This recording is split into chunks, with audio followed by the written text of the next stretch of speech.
Hello, I'm David Valovcin, and today I'm going to read A Desk to Lean On, written by me.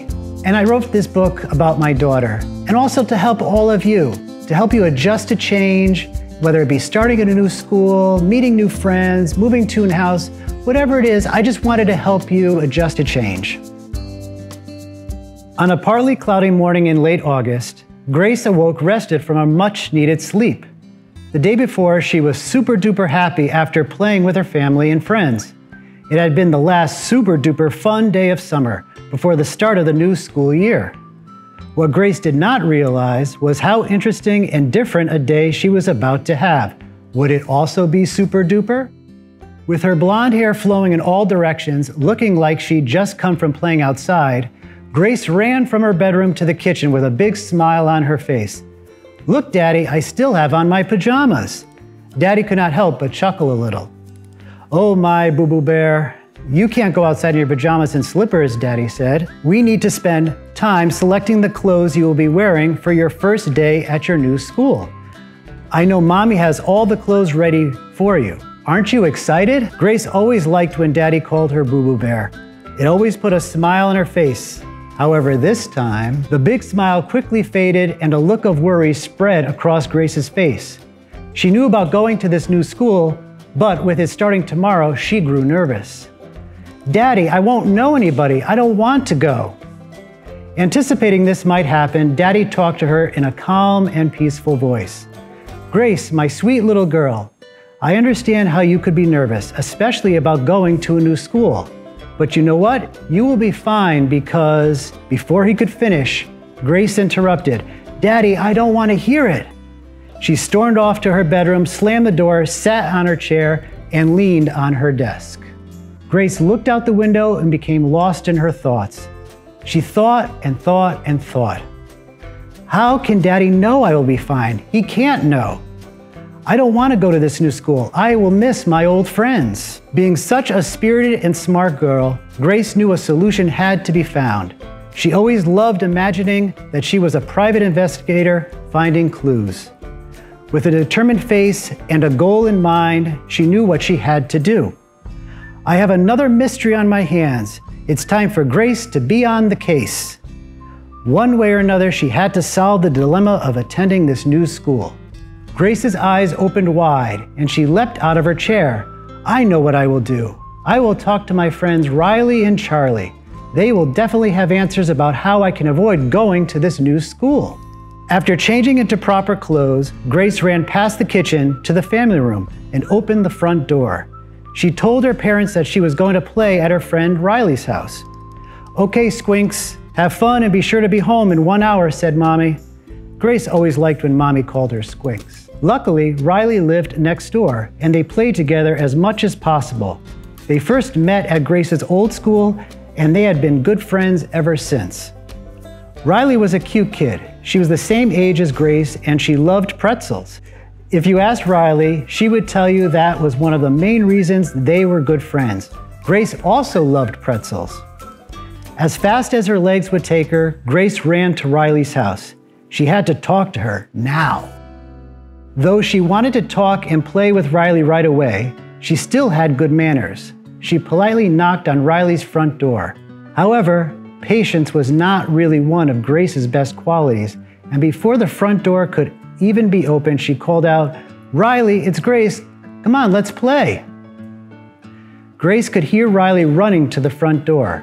It swung open, and there was Riley with a big smile on her face and, of course, a pretzel in hand. "Hi, Grace," said Riley. "Wow, you sure have some fun-looking clothes. I definitely want to play. What do you want to do?"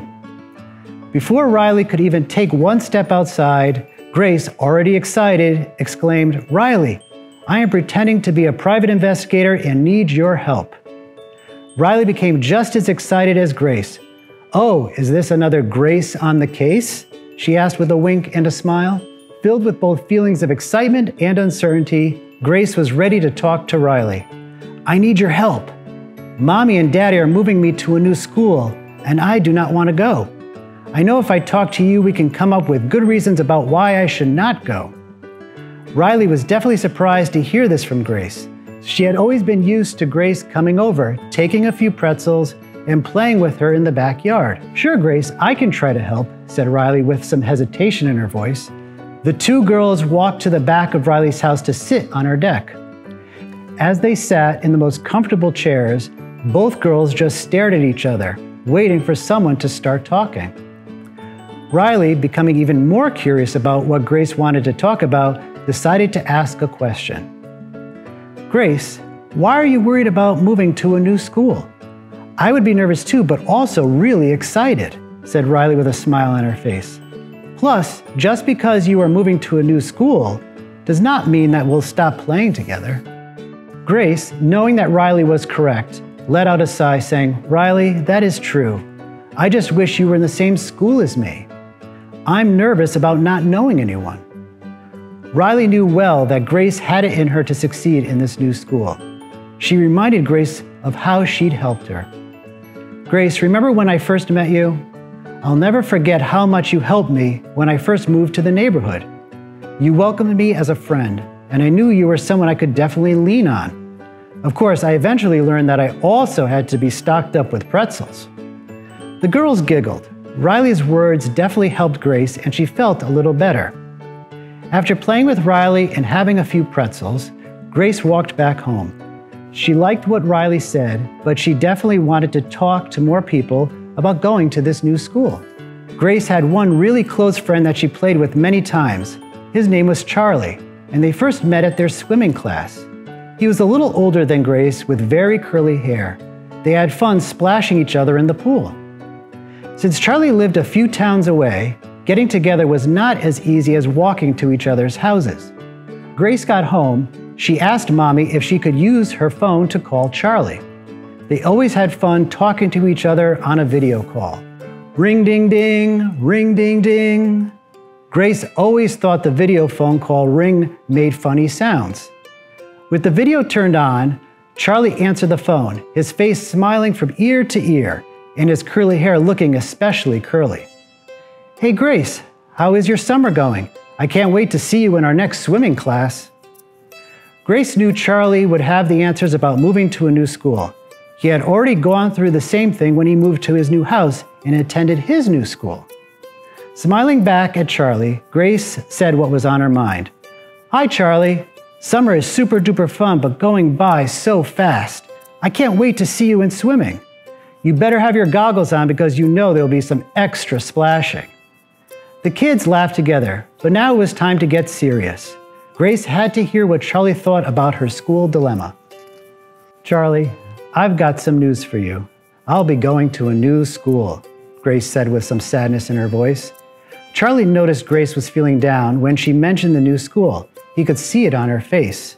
Grace continued, "I wanted to talk to you about how you handled going to a new school. I'm not happy, and I'm nervous about the new teachers and new kids." Charlie definitely understood the feelings Grace was experiencing. He wanted to help in any way he could to cheer up his friend. With support in his voice, Charlie said, "Grace, Grace, Grace, you are someone who I know is strong, compassionate, and willing to help others. Do you remember my first day at swimming class? I did not want to go into the pool and was even worried about seeing the swimming teacher. I was even more worried about seeing other kids in the same swimming class." Grace remembered when she first met Charlie. It was definitely during the first swim lesson, even though by now she had forgotten some of the details about that day. It was clear that Charlie had not forgotten. "Do you remember what happened next, Grace?" Before Grace had a chance to respond, Charlie continued, "You were sitting on the edge of the pool with your toes in the water waiting for the class to begin.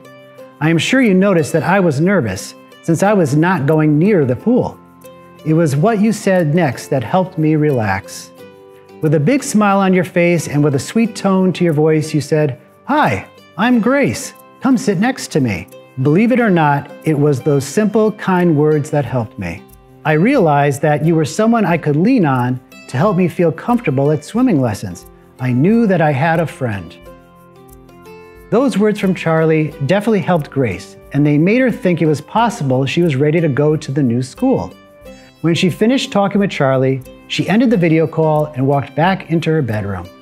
She sat in her chair and leaned on her desk. As Grace looked out her bedroom window, the sky was partly cloudy, but there were rays of sunshine coming through the clouds, which made the sky look very pretty. She realized something that both Riley and Charlie said to her. They both told her that she was someone they could lean on to help them and be a special friend, whether it was welcoming them as a new neighbor or sitting together at the swimming pool. Here Grace was leaning on her own desk, and she suddenly realized that she was not alone. She did not have to continue leaning on her desk. There were family and friends she could lean on. Grace smiled so brightly with happiness, knowing that she was a girl who was loved. So many memories came to mind of how her family and friends were always willing to help her. Just as important, she also knew that she was someone who was strong and willing to help others whenever they needed it. Anyone could lean on her. Jumping out of her chair with excitement, Grace ran out of her bedroom, down the hall and into the kitchen where dinner was almost ready to eat. Mommy and Daddy were at the kitchen table talking about their day. With a bundle of energy and happiness in her voice, Grace said, "Daddy, I had a great time at Riley's house and talking with Charlie on the phone. Grace was on the case. I figured out the mystery." "Really?" said Daddy. "What case did you solve?" Daddy had a pretty good idea what she was talking about, but he wanted Grace, his boo-boo bear, to tell him all about it. "Oh, Daddy, this was a super duper day. I realized that I am ready to go to my new school. I'm not scared. Even better, I realized that I have family and friends to lean on if I need them." Daddy said, "That's wonderful. I'm so proud of you. I knew you were ready for the new school. Being the smart little girl I know you are, I bet you already know what is just as important as you having family and friends to lean on." With even more energy and happiness in her voice, Grace said, "Yes, Daddy, anyone can lean on me." Grace had just one more thing to say with a big smile. Family hugs! The end.